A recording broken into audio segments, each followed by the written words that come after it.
मैं घटना सुनाता हूँ कि स्वामी रामकृष्ण परमहंस के समय में केशव चंद्र सेन थे, बड़े प्रतिष्ठित व्यक्ति थे, उस समय के ब्राह्म समाज के अध्यक्ष हुआ करते थे।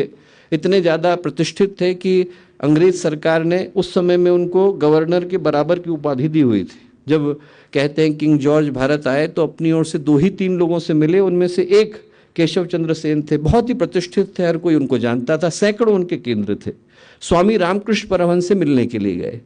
जब मिलने के लिए गए तो उनके 200 सहयोगियों में से एक सहयोगी जो थे उनका नाम था नरेंद्र, जो बाद में चल के विवेकानंद कहलाए। और जब विवेकानंद उस समय उनके साथ गए तो उनके मन में कोई बड़ा भाव नहीं था।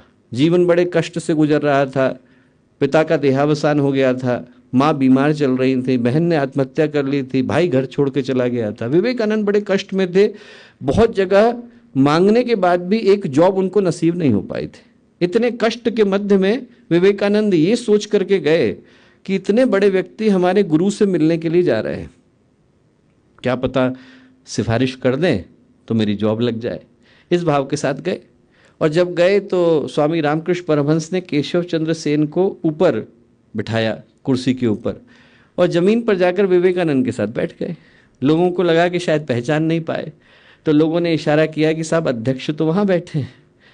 तो फिर स्वामी रामकृष्ण परमहंस बोले, उधर दीपक जल रहा है, यहाँ पर सूरज उगने वाला है, मैं सूरज के पास आकर के बैठा हूँ।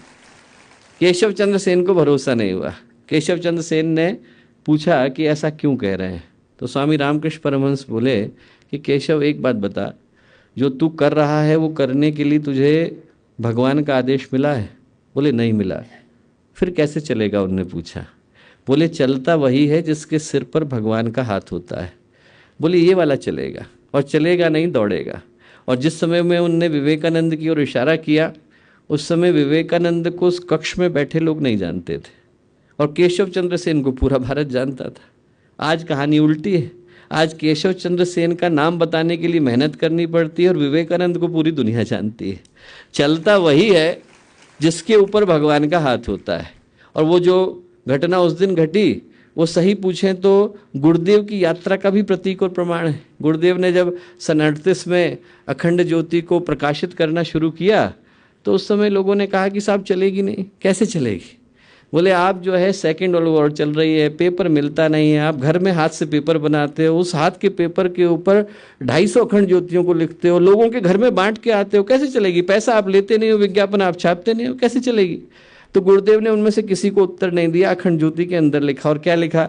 इंसान की जलाई हुई हो तो कल को बुझ जाए, भगवान की जलाई हुई होगी तो अखंड जलेगी। और वो जो अखंड जल रही है, वो जो अखंड दीपक है, अखंड ज्योति है, वो भगवान की जलाई हुई ज्योति है।